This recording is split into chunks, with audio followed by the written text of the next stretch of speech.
Prime Minister Anthony Albanese has wrapped up his tour of 3 Southeast Asian countries. Russia's invasion of Ukraine dominated talks at the G20, APEC and ASEAN summits, and China's strategic ambitions in the Asia-Pacific. To help me talk through the week that was in politics is political commentator Dr Sherry Sufi. Good to see you again, Sherry.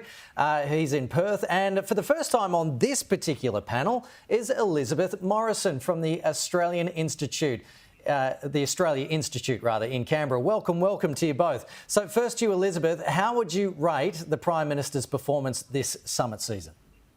Oh, well, great to be here. Thanks for having me. I think Prime Minister Anthony Albanese is doing a really positive job on the global stage on our international relations just by not being Scott Morrison. We all remember Macron calling Scott Morrison a liar, and I think a fresh face for Australian politics has been a really, really positive thing. There've been a lot of really important improvements on international diplomacy. For example, the first meeting with China in a very long time, that was led by Anthony Albanese. We've seen Chris Bowen leading on loss and damage at COP in Egypt. And we've also seen Sean Turner come home after some successful negotiations with Myanmar. So I think it's really great to see a fresh face leading Australia in the global sphere. And it's great to have a bit of improvement in Australia's integrity on the global stage. OK, so a positive review there. Sherry, what do you think about Anthony Albanese's performance at the summits? Thanks, Kenny.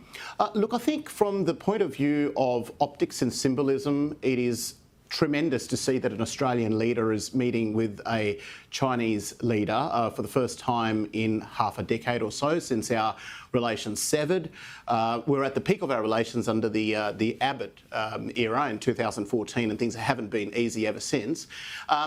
But at the same time, the G20 summit is not a giant picnic, Kenny. It is a coming together of the leaders of 20 of the world's highest functioning economies, and the purpose for these conferences is to discuss bilateral trade, improve mutual cooperation and trade relations. So from that point of view, before Albo went into this summit, our greatest challenge was our presently damaged relationship with China, and that, as far as I can tell, continues to be the case now, especially coming from a purely from a West Australian point of view, Kenny.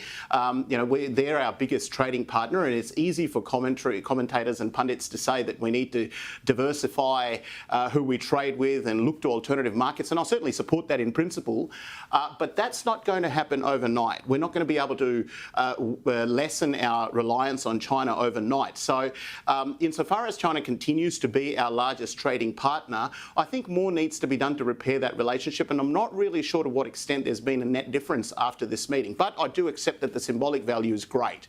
Yeah. It's good that they're talking at least. Well, there's been a lot of commentary, hasn't there, trying to decipher the meeting between Anthony Albanese and China's President Xi Jinping on the sidelines of the G20 in Bali on Tuesday night. It's the first between the Chinese leader and Australian Prime Minister in 6 years.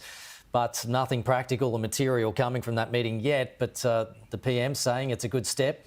Elizabeth, does this meeting show that Xi is realising his wolf warrior politics against Australia, is counterproductive? Or, as you say, is it just because he's not Scott Morrison?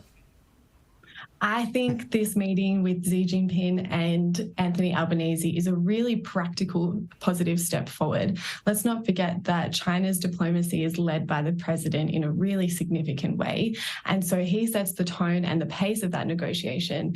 This meeting is a really, really important green light for coordination between Australia and China. And that's important for lots of reasons.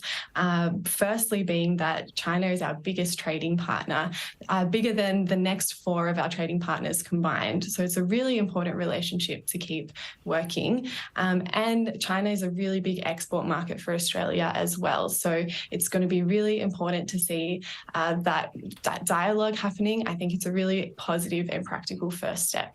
Sherry, not so sure whether you saw, but there was that jovial meeting as well between French President Emmanuel Macron and Anthony Albanese, seemingly best friends.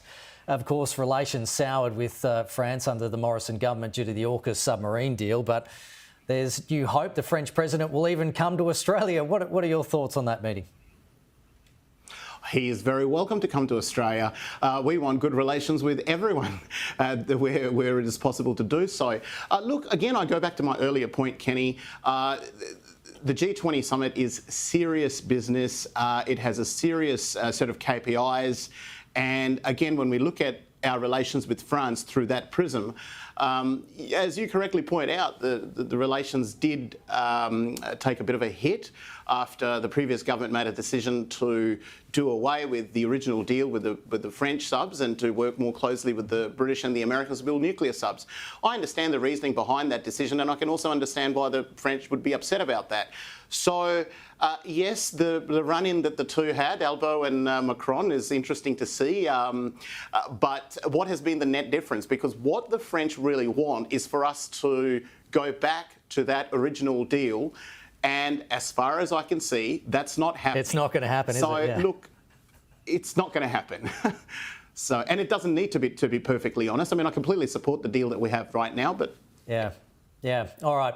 Elizabeth, the Victoria state election is next week and it's getting a bit grubby, actually, on the campaign trail. Yesterday, Independent MP Catherine Cumming was speaking at a protest at Flinders Station where she made what appeared to be threatening comments about Labor leader Daniel Andrews, but that's up for context. But now the police are looking into it. What's your take on her red mist comments? Well, our democracy is so precious and there is absolutely no place for violence and extremism in Australian democracy. But I think the most important thing to take from this instance is that the antidote to extremism and violence is anti-corruption and truth in political advertising, and having a democracy that can operate functionally across all of those domains. Victoria, it's really reassuring to hear that Victoria has an independent, broad-based anti-corruption commission, and we've seen that drumbeat growing onto the national stage with the National Anti-Corruption Commission. And one extra really important way to make sure that democracy is sound and operating as well as it can be is with truth in political advertising laws. I think these comments and a lot of the sort of volatility and turmoil of Victorian politics over the last couple of years is a cry for better democracy and better laws for democracy. So I would like to see truth in political advertising committed to by Dan Andrews during this election.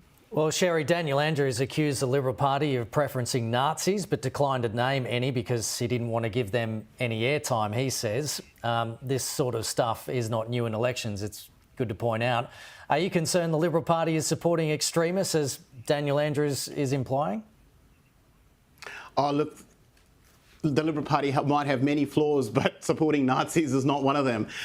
This has just become a tactic in Australian politics where each side will try to paint the other as outside of the mainstream, outside of the realm of the acceptable, fringe and something that sits on the extremes. This sort of language really should be avoided at all costs because, I mean, I don't know what Mr Andrews' level of understanding of Nazism actually is, but as far as I can tell, there is no one from any side of politics in Australia that's advocating for the genocide of any particular ethnic or religious minority grouping, so we should absolutely avoid that kind of language. And I will also finish up by pointing out that only earlier this year, from memory, I think around about February, the Victorian Liberals made an announcement that when they win government, if they win government, they will ban the Nazi swastika. So that's the Liberal Party's commitment to fighting anti-Semitism. OK. Dr Sherry Soufi and Elizabeth Morrison, thank you so much for joining us on the panel on Weekend Live this afternoon. Enjoy the rest of your weekend. Thank you.